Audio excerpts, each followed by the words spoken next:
I had barely finished hanging the Trump flag on the balcony when I heard an indignant shout from across the street. I raised my head and saw my neighbor marching towards me, holding a clipboard as if she were about to lead a revolution. Her face was red, her steps firm, and her eyes fixed on the flag fluttering in the wind. This can't stay here. Her voice shook with fury. I crossed my arms, expecting an argument. Ever since I moved to that neighborhood, I realized that the place had an invisible code of conduct.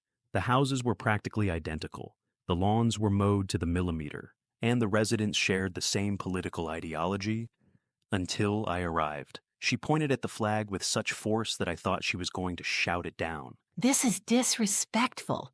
You're disturbing the harmony of the neighborhood. Harmony, that's what she called, her absolute control over every detail of the street. I didn't say anything straight away, I just stepped back and admired my own decoration. A large flag visible from the sidewalk, with the name Trump shining in bold letters. Perfect. It's on my property, I finally replied, without bothering to argue. Her face contorted, and then came the speech about how the neighborhood had standards to uphold, how that symbol could hurt sensitivities, and how we had to live in community in a respectful way. In other words, respect everyone, except me. When she saw that I wasn't going to take down the flag, she clutched the clipboard to her chest and let out a dramatic sigh. If you don't remove this immediately, I'm taking it to the HOA. The warning was given. She turned and marched back into the house, probably already planning a formal attack on my decor. I just smiled. This was going to be fun. 2 days after the first mess, an envelope appeared in my mailbox. Official notice from the HOA. I smiled as I opened it, knowing exactly what it was. Inside, a formal document said that my flag violated community guidelines and needed to be removed immediately. At the bottom was a familiar signature. The troublemaking neighbor was responsible for the complaint. I took a deep breath, trying not to laugh. I knew the HOA in that neighborhood was strict, but this was ridiculous. After all, I had read the rules before I moved in, and there was nothing prohibiting political banners. I took the paper and went to her house. I knocked on the door, and seconds later, she opened it with a victorious smile, as if she had already won. I see you got the notice. I held up the paper and stared at her. This is invalid. Nothing in the regulations forbids my flag. She blinked a few times, clearly not expecting me to know the rules any better than she did. Then she regained her posture and huffed. The HOA is on my side. They can change the rules. Oh, so that's how it was? If the rules didn't forbid something she didn't like, she would simply change the rules. I shook my head, folding the paper. Good luck with that. I turned and headed home, leaving her snorting at the door. It didn't take long for things to escalate. The next day, another notice showed up on my doorstep, this time saying that the HOA would be calling a special meeting to discuss the impact of my flag on community harmony. Translation: she was so obsessed with it that she was going to make everyone waste their time just to try to screw me over. I looked at the flag waving in the wind and smiled. If she wanted war, then I was ready to play that game. The next morning, I saw several residents walking down the street with envelopes just like mine in their hands. The HOA's summons had been sent to the entire neighborhood. She wasn't just trying to force me to take down the flag. She wanted to publicly humiliate anyone who thought differently from her. I looked around. People were whispering among themselves, pointing discreetly in my direction. Some avoided eye contact, others just watched from afar. She had spread her narrative before the meeting even started. I crossed my arms and stared at her house. The curtain on the second-floor window moved slightly. She was watching me again. I wasn't surprised. These types of people don't know how to relax until they feel they've won. I went back inside and threw the envelope on the table. I already knew that the meeting wouldn't be fair. She had the HOA in the palm of her hand. But that didn't mean I was going to give up. If she wanted to turn it into a rules war, then I was going to use the rules against her. The meeting was scheduled for Friday night, at her house. Of course. Her land, her rules. When I arrived, the living room was already full. Residents sitting on folding chairs, some standing in the corners, all holding copies of the summons. In the center, a table covered in papers, and behind it, her, looking like a cult leader. No sooner had I settled down than she knocked twice on the table. Let's get straight to the point. He sniffled, scattering some leaves in front of him. The HOA values community harmony, and recently a flag was placed on a property that destabilizes that harmony. There was a general murmur. One or two looked in my direction. She turned the pages of her dossier as if she were dealing with something much more serious than a piece of fabric fluttering in the wind. There are no specific rules against political banners, but in order to maintain the cohesion of the neighborhood, we are proposing a new guideline. I took the copy of the document that was distributed before the meeting. It wanted to ban any kind of flag other than the national or state flag. Convenient. I pretended to read it calmly while looking around. Some people seemed hesitant. They weren't there because they really cared about my flag, but because no one wanted to displease the neighborhood leader. She crossed her arms. If everyone agrees, this rule can come into force immediately. I dropped the sheet in my lap and leaned back in my chair. Good, I agree. She blinked, confused. So, are you going to take down the flag? Non bother. But since the rule applies to everyone, I imagine you'll take yours down too. The silence was immediate, because yes, she had a flag of her political movement, right on the balcony of the house. Her eyes hardened. That's not the same thing. Of course it is. A fair rule applies to everyone, right? The murmurs started. She realized that, instead of cornering me, she had put herself against the wall. I just smiled. The silence in the room became heavy. A few people looked at each other, realizing the glaring contradiction in what she was trying to do. She didn't answer straight away. She was processing the fact that her own game had turned against her. That's not comparable. That a political flag is a political flag. If the new rule applies to me, it applies to you too. She pressed her lips together. Someone at the back of the room snorted. He has a point. If we're banning political flags, then they should all go. She widened her eyes, looking at the guy as if he had betrayed the movement. The truth was that a lot of people there didn't want this rule. They didn't care about my flag. They were just there for pressure. But now that she had been caught in her own trap, no one wanted to be seen defending something that was openly unjust. She picked up some papers from the table, as if looking for some loophole. My flag stands for universal values. It's not something that causes division. Someone let out a muffled laugh. It was too late. I didn't even have to say another word. Her embarrassment had already done the job for me. The meeting, which began as a tribunal against me, turned into a debate about whether that rule made sense or not. A couple in the front row said something about freedom of expression. An older gentleman mentioned that he always had sports team flags and didn't like the idea of the HOA mandating what he could and couldn't display in his own home. Her control over the meeting was crumbling, and I just stood there, arms folded, enjoying every second of it. The room, which had once seemed like an obedient audience, was now a chaos of divided opinions. The woman who had previously controlled everything had lost her rigid posture. Her voice, once confident, now wavered. We can't allow symbols that cause discomfort to be displayed freely. Odd. So, who decides what causes discomfort? You? She tried to answer, but an older man sitting near the door cut me off. I've always hung my soccer team's flag on the balcony. Is that going to be banned too? A woman at the other end shook her head. I've had an LGBTQ pride flag in my yard for years. If this rule comes into force, do I have to take it down too? She widened her eyes, realizing she had dug too deep a hole. This isn't about personal flags.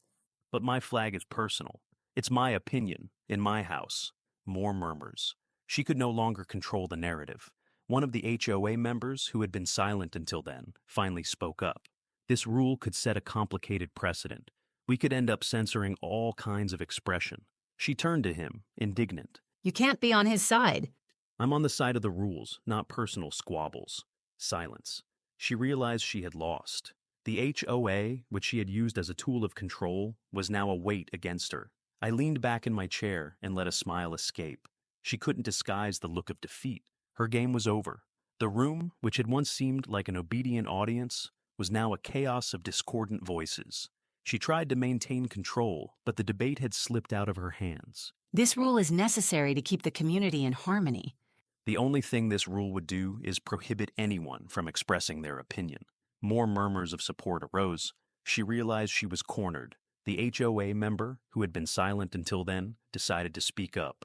We need to take a closer look at this proposal before making any rash decisions. She turned to him, visibly irritated. It can't wait. Apparently, it can. She pressed her lips together, took a deep breath, and forced a smile. Very well. The meeting is adjourned. We'll reschedule for another day. Translation. She lost, but didn't want to admit it. People began to disperse, some still whispering among themselves. I just shrugged and left without hurrying. She wanted to reschedule? Good. I'd keep my flag waving until then. But instead of trying to beat me to the HOA, she chose a more extreme route. 2 weeks after the disastrous HOA meeting, a bailiff knocked on my door. I was sued. She really had done it. I took the envelope, opened it, and started reading.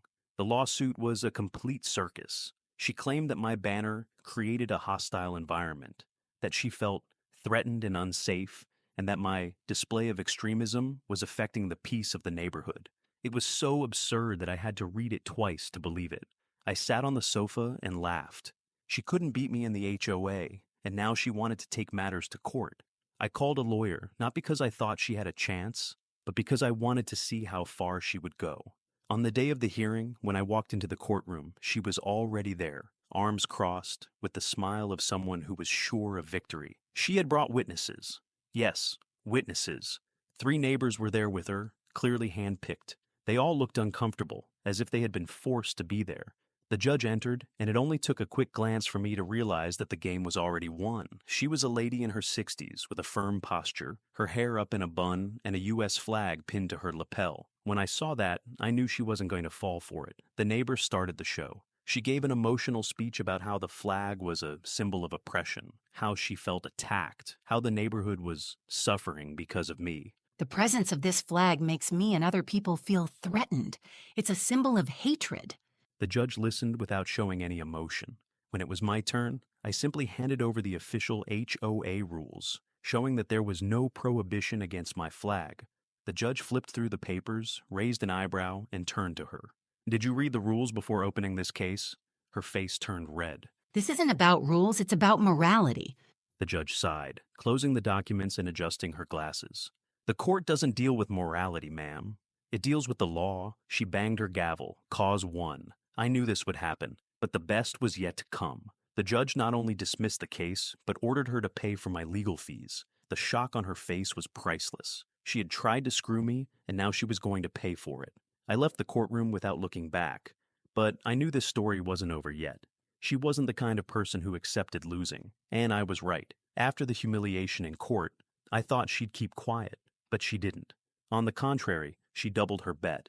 A few days later, when I left for work, I found my trash can overturned, with torn bags and dirt strewn all over the sidewalk. Coincidence? Not at all. Later, when I got home, I saw graffiti on my mailbox. Words like fascist, hate, and shame scrawled in red paint. I took a deep breath. If that's how she wanted to play it, then I had something better. I installed security cameras on the balcony and in the garden, very visible so that she knew she was being watched. That same evening, while I was watching TV, I received a notification on my cell phone. Movement detected. I opened the camera app, and there she was.